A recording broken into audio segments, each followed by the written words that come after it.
Hi friends, मैं परविंद्र खरे।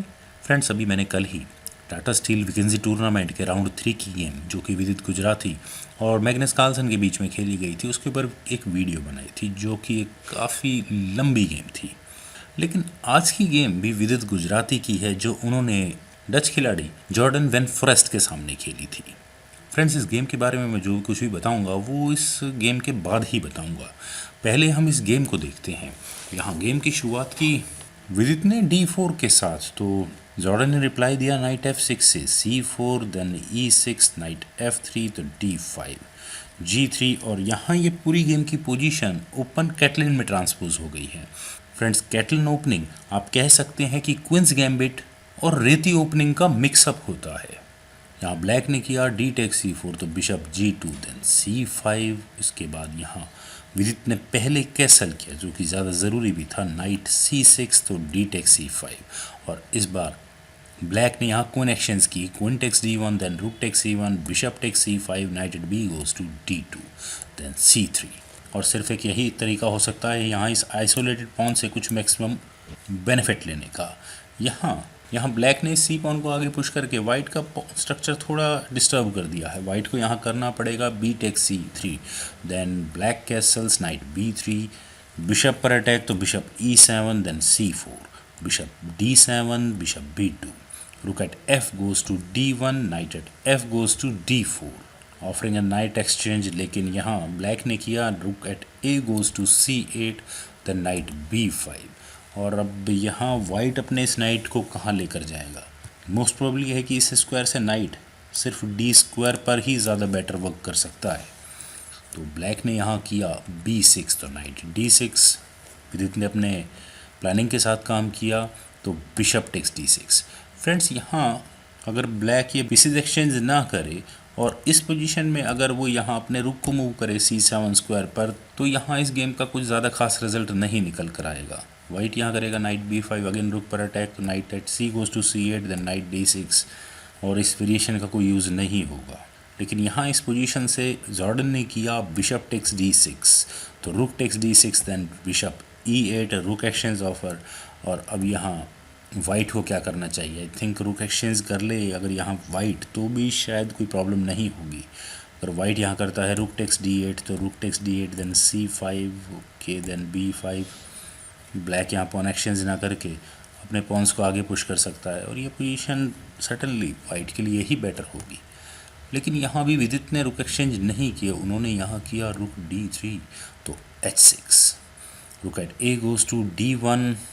White ने अपने रुक्स की बैटरी तैयार की, देन रुक D7, rook takes D7, knight takes D7, तो rook C1, knight C5, knight takes C5, B takes C5, then king F1, तो रुक B8, सीधा इस बिशप पर अटैक।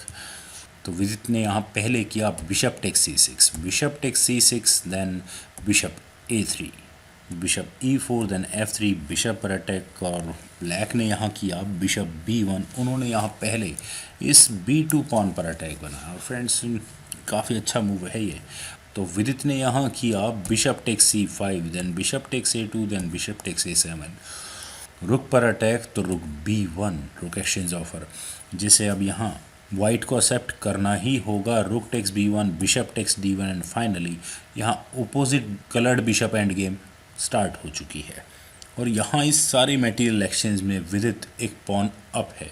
फ्रेंड्स, मैंने पिछली वीडियोस में भी कई बार कहा है कि अगर आप एंड गेम में एक पॉन अप है, depending on situation of pawns, वो लीड कोई बहुत ज़्यादा बड़ी लीड नहीं होती है।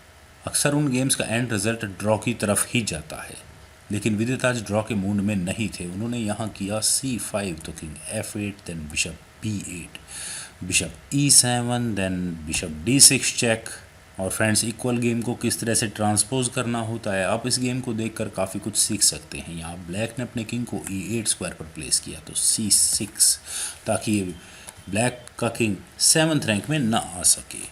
तो king D8, then king F2, bishop C2, H4, H5, तो किंग E3।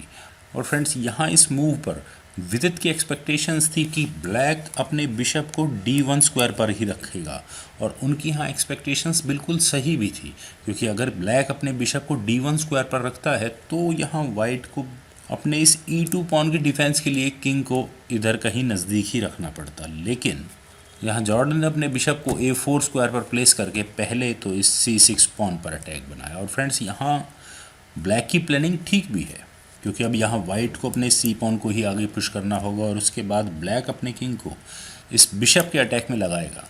और अगर वाइट इस बिशप को कहीं बचेगा तो ब्लैक अपने पॉन्स को आगे बढ़कर यहाँ इस पॉन पर काफ़ी आराम से अटैक बना सकता है। यहाँ विदित ने पहले किया C7 चेक, और अब ये किंग कहाँ जाए। ऑब्वियस है D7 स्क्वायर पर बिशप पर अटैक, लेकिन यहाँ विदित ने किया G4। और फ्रेंड्स यहाँ ब्लैक इस बिशप को नहीं ले सकता, अदरवाइज वाइट अपने क्वीन प्रमोट कर लेगा। तो ब्लैक ने यहाँ किया G6, तो किंग F4।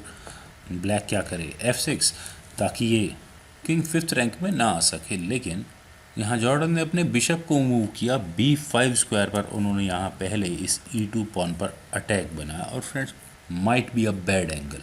तो किंग G5, बिशप A6, और फ्रेंड्स यहाँ ब्लैक ने सबसे पहले C8 स्क्वायर को सिक्योर किया, और अब यहाँ ब्लैक इस बिशप पर अटैक बना सकता है। लेकिन विदित ने यहाँ पहले किया G टेक्स H6। और क्या अब यहाँ ब्लैक इस बिशप को नहीं ले सकता है? बिल्कुल नहीं ले सकता। अगर यहाँ ब्लैक करे किंग टेक्स D6 तो उसके बाद H6, और अब ये H5 में पॉन क्वीन प्रमोट होगा ही होगा। King takes C7 then H7, और ब्लैक के पास कोई भी मेथड नहीं होगा इस पॉन को क्वीन बनने से रोकने का। तो ब्लैक को यहाँ करना पड़ा G takes H5 then bishop H2।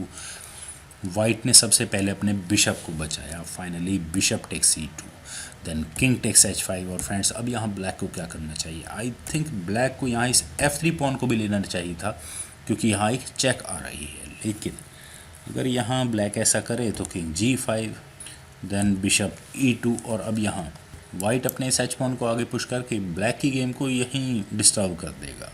तो जॉर्डन ने यहाँ किया F6, तो किंग G6, F6 पॉन पर अटैक, तो E5। फ्रेंड्स यहाँ ब्लैक को ये E5 मूव करना ठीक था ब्लैक का? I don't think so.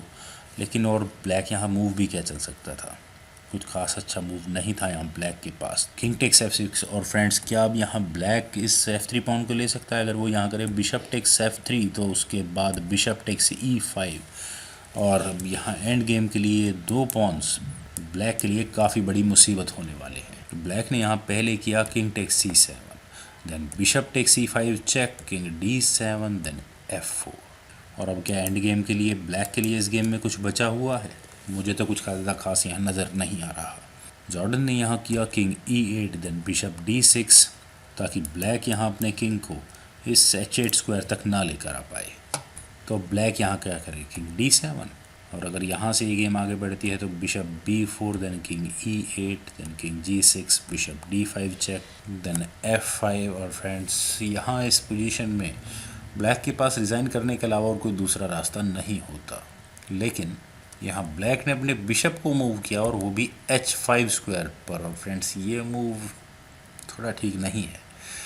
यहाँ ऐसा करके ब्लैक की गेम जल्दी ख़त्म हो गई। विदित ने यहाँ अपने किंग को मूव किया G5 स्क्वायर पर, ताकि इस बिशप पर अटैक बने। तो बिशप कहाँ जाए? जॉर्डन ने अपने बिशप को F7 स्क्वायर पर प्लेस किया, तो H5 then bishop G8 then king F6। और फ्रेंड्स इस मूव के बाद जॉर्डन ने रिज़ाइन कर दिया, क्योंकि फ्रेंड्स अब इस गेम को आगे बढ़ाने का कोई ज़्यादा खास मतलब नहीं है। और इस गेम की जीत के साथ ही यहाँ विदित संतोष गुजराती इस टूर्नामेंट में जॉइंटली 2nd प्लेस पर चल रहे हैं। यहाँ इस टूर्नामेंट में सबसे आगे यान नेपोमिनियात्सी चल रहे हैं, और दूसरे नंबर पर विदित संतोष गुजराती, विश्वनाथन आनंद, लेरिन डिंग और अनीश गिरी जॉइंटली 2nd प्लेस पर हैं। और अगर मैं विदित के ही शब्दों में कहूँ तो विदित के कैरियर का अब तक का ये सबसे बड़ा टूर्नामेंट है, और क्लासिकल चेस फॉर्मेट में ये विदित संतोष गुजराती की सन 2019 की पहली जीत है। वेल फ्रेंड्स, उम्मीद है आपको ये वीडियो ज़रूर पसंद आई होगी। आप इस वीडियो को लाइक करें, शेयर करें, और मेरे इस यूट्यूब चैनल चेस गुरु को सब्सक्राइब करें। और आपके कमेंट्स का मुझे बेहद इंतजार रहेगा। Thank you for watching and bye for now.